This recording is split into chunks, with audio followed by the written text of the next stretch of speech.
Star Trek's United Federation of Planets, known as the Federation, is often thought of as a utopian society, and in many ways, it was.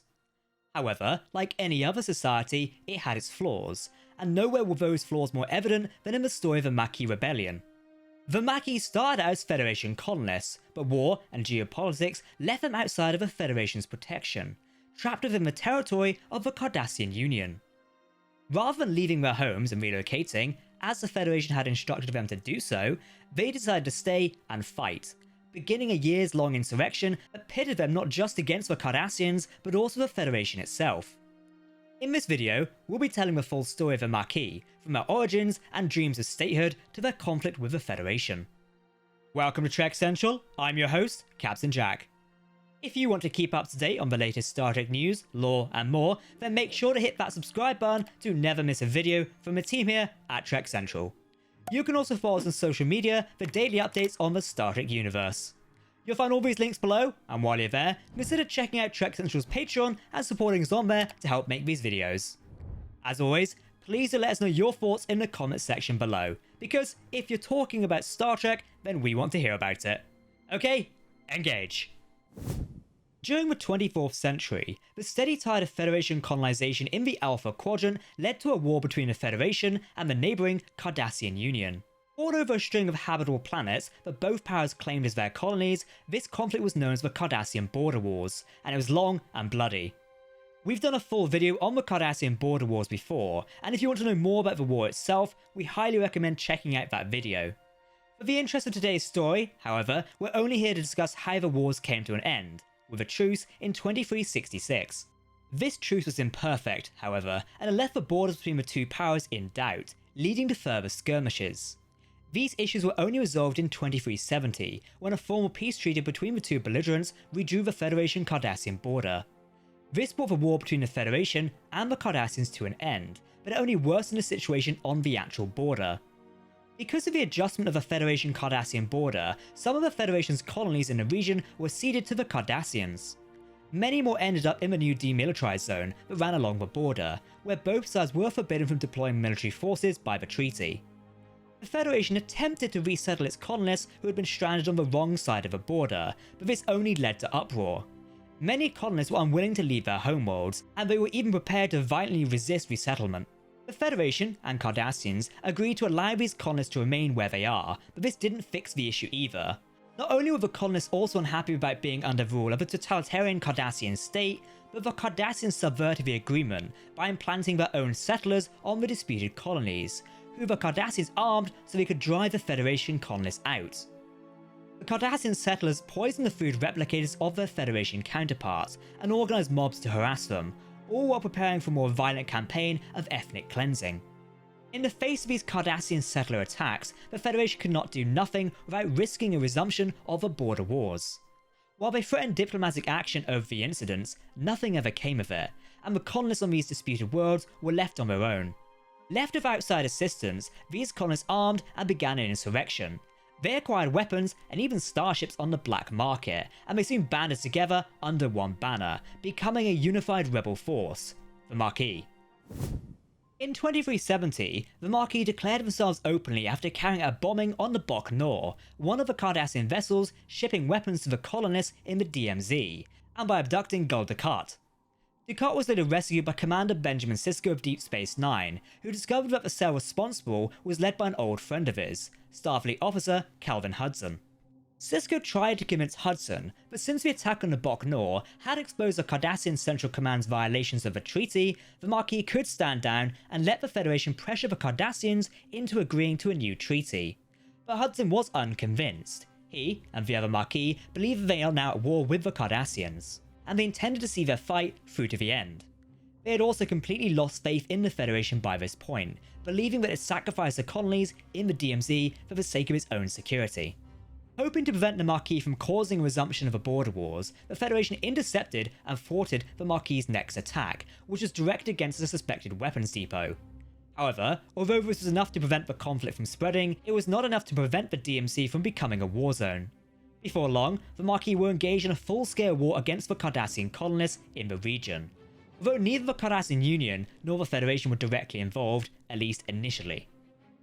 Despite the lack of outside assistance, the Maquis were able to hold their own, and they even began attacking Cardassian military assets, crippling Gullivec's flagship, the Vitar, on one occasion. The Maquis established a string of bases throughout the Badlands, a region of the DMZ that was mostly impassable due to plasma storms, and the numbers swelled into the thousands. A major contributor to their military success was the fact that many Starfleet officers, disgusted by the Federation's abandonment of the DMZ colonists, resigned their commissions in Starfleet to join the Maquis. Some, including Calvin Hudson, Roland, and B'Elanna Torres, left Starfleet outright and became Maquis commanders, while others served the Maquis as spies within Starfleet, which the Maquis was starting to see as an adversary. As the Federation repeatedly condemned the Maquis in the hopes of preventing a restart of the Cardassian border wars, the Maquis were radicalized against it. As they saw it, the Federation had left them, and their families, for dead, and they now stood in opposition when the people they abandoned tried to protect themselves. Of course, the Federation did have its own perspective. They were trying to end the conflict gripping the region, and while they would certainly prefer to do so without sacrificing the Maquis colonies, they had spent 20 years trying to do that in the border wars, and that approach had failed. It had come down to a choice between the needs of the many and the needs of the few, and the Federation had chosen the needs of the many. But the Maquis didn't really buy this explanation. They and their families were the ones who had suffered the most for the war, after all, much more than the rest of the Alpha Quadrant had. They believed that the Federation was just playing politics, compromising on its own principles of mutual defense for all people in order to win itself a better geopolitical position. From here, the Maquis started to become sharply critical, not just of the Federation's actions, but the concept of it as a state. Michael Edison put it best in the Deep Space Nine episode, For the Cause. Open your eyes, Captain. Why is the Federation so obsessed with the Maquis? We've never harmed you. And yet we're constantly arrested and charged with terrorism. Because we've left the Federation, and that's the one thing you can't accept. Nobody leaves paradise. Everyone should want to be in the Federation. Hell, you even want the Cardassians to join. You're even worse than the Borg. At least they tell you about their plans for assimilation. You're more insidious. You assimilate people, and they don't even know it. Obviously, Edison was wrong on a lot of things here, particularly the Borg comparison. But despite that, and despite his unwise choice to compare Captain Sisko to the people who killed his wife, Edison did get one thing right. The Federation did have it in for the Maquis, partially because they are secessionists. The very existence of the Maquis was a challenge to the Federation's own ideology, and their history carried the implication that the Federation was not, as it saw itself, the next stage of civilization, but simply another expansionist empire. Whether or not that was true was a matter for debate, but nonetheless, many in Starfleet developed a sort of vendetta against the Maquis over this ideological challenge. Some were determined to remove the stain that these supposed traitors had left on Federation history by ending their insurrection, but this would be easier said than done. In 2372, the Maquis gained a significant advantage in the DMZ due to upheavals within the Cardassian Union, which saw the Cardassian Central Command overthrown in favour of civilian rule by the Departure Council. The Maquis fortunes improved even further when the Klingon Empire declared war on the Cardassian Union, claiming, without evidence, that changeling spies had compromised the Council from the Dominion. This war had more to do so with the Klingon Chancellor Garon's own ambitions than the actual civilian council, but it was nonetheless greatly beneficial to the Maquis, as it weakened Cardassians even further. As the Klingons invaded Cardassian space and settled in for a long slugfest, they formed a tactic in formal alliance with the Maquis, supplying them with cloaking devices and other equipment for use in their insurgency. This allowed the Maquis to gain near complete control over the DMZ, from which Maquis raiders struck out into Cardassian space, carrying out attacks on the weakened Cardassian military. It was around this time that the Maquis found themselves a leader in Michael Eddington, a former security attaché to Deep Space Nine. Eddington had used his position to help the Maquis steal a relief shipment meant to help rebuild civilian infrastructure on Cardassia Prime, which had been destroyed by the Klingons, and he quickly became one of the Maquis' military leaders. Under Eddington, the Maquis became the de facto rulers of the DMZ, and they even began laying out plans to declare themselves an independent state. They also began to radicalize even further, growing to outright hate the Federation and become more accepting of extreme tactics. In 2373, this led to the Maquis deploying biogenic agents on two Cardassian colonies in the DMZ, Velos Prime and Quartal Prime, which rendered them uninhabitable to the Cardassians. Eddington's stated plan was to do the same to all Cardassian worlds in the DMZ, forcing the Cardassian colonists to flee or die.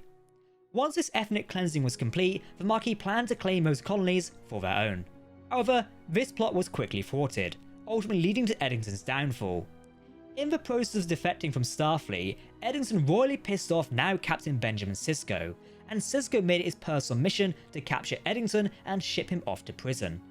To that end, Sisko and the crew of the USS Defiant poisoned the atmosphere of Solossus 3, a Maquis colony, with trilithium resin, rendering it uninhabitable to humans, much as the Maquis were doing to the Cardassian colonies. Sisko threatened to do the same with every Maquis colony in the DMZ, unless Eddington handed over his bioweapons and surrendered to Starfleet custody, and Eddington complied. Michael Eddington's capture was the beginning of the end for the Maquis. Just a month later, the Cardassian Union decided to join the Dominion in exchange for protection from the Klingons and the Maquis, granting the Expansionist Empire its first foothold in the Alpha Quadrant. The Dominion sent the Cardassians a vast fleet of Jem'Hadar warships to reinforce their alien fleet, and the Cardassians dispatched these reinforcements against their enemies, with Gul Dukat vowing to wipe out every Maquis colony within 3 days. The Maquis ultimately did not stand a chance. The endless waves of Jem'Hadar swept over them, and every single one of these colonies and readabouts was laid waste. Most of the Maquis and the colonists they assembled to protect were wiped out. Captain Sisko and Michael Eddington managed to evacuate about a dozen civilians from Alpha's 4 before the Jem'Hadar could finish them off. But such survivors were few and far between. By the time the Dominion War began at the end of the year, the Maquis had been destroyed. Of the thousands who had once fought for the Maquis, a few scattered survivors remained. The largest group of survivors was a cell led by Chakotay, one of the Maquis' top commanders, which had become stranded in the Delta Quadrant and forced to integrate into the crew of the USS Voyager. The survivors from Chakotay's cell, including Chakotay himself, ultimately rejoined Starfleet. There were little more than a dozen survivors each from Michael Eddington's cell, and a handful each from a number of others, but the vast majority of these survivors were imprisoned by the Federation for treason, although many were later released. So that's the story of the Maquis, the insurgents whose rebellion set them not only against the Cardassians, but the Federation as well, to their own eventual misfortune. If you want to keep up to date on the latest Star Trek news, lore and more, then make sure to hit that subscribe button to never miss a video from the team here at Trek Central. You can also follow us on social media or join our community Discord server. You'll find all these links below, and while you're there, consider checking out Trek Central's Patreon and supporting us on there to help make these videos. For now, I've been Captain Jack, thanks for watching, and we'll see you next time. Live long and prosper, my friends. Goodbye.